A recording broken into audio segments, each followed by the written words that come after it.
typical Tunisian simple stitch crossed will be worked on 2 stitches. And what you do is you insert your hook in the second one, and then you insert your hook in the first one. You just back up just a tiny bit. So insert your hook in the second one, and then go back into that other one. Now go up to the next 2 stitches. Insert in the second, and then pull up a loop also in the first.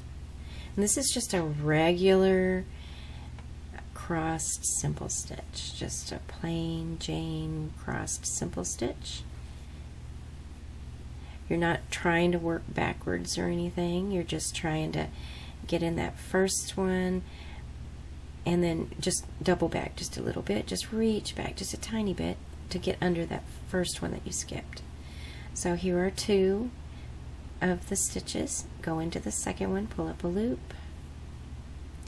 Now this could be worked in knit or reverse or any of the stitches, but this one is the simple stitch insertion of just a plain regular cross stitch.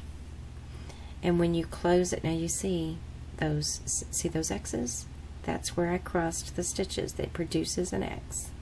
And you just close it the way you normally do, or according to whatever the pattern states.